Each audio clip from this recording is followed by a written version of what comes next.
Next comic, very funny. Put your hands together for Zivan Vasquez. Clap it up for Zivan.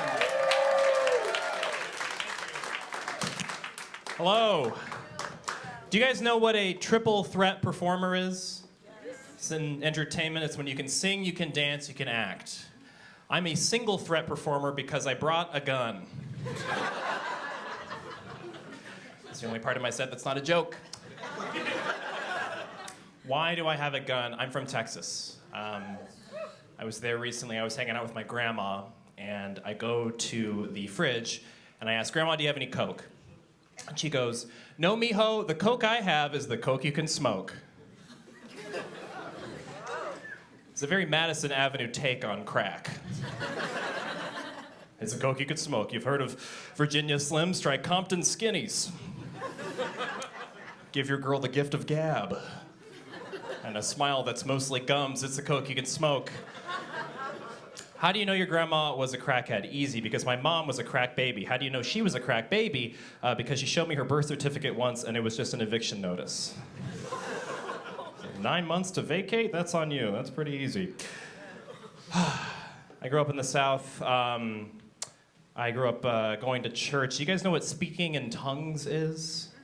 So when someone grabs your head, feel the power of the Lord, and you go, oh, blah, blah, blah, blah.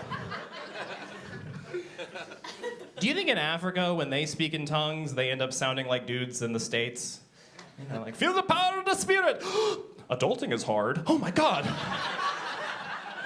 Oh my goodness.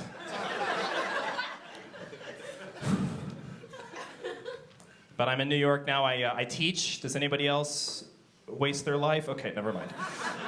No, I like it. You get into these situations, though. One kid hits another kid. I go, stop. She goes, I'm only hitting him because he admitted to being homophobic.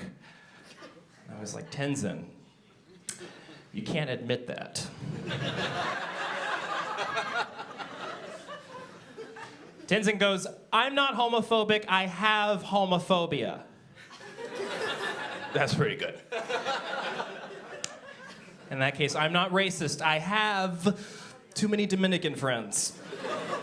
And they've been giving me lessons. I'm not racist, but I have been trying this new thing in bed. It's called the 23andMe. That's when she spits in my mouth, and I tell her if it's okay to call me a slur. It's always okay to call me a slur. I'm trying to come.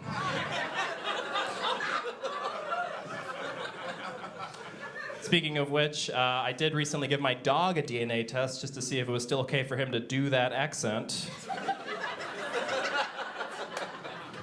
It's not, he's on thin ice.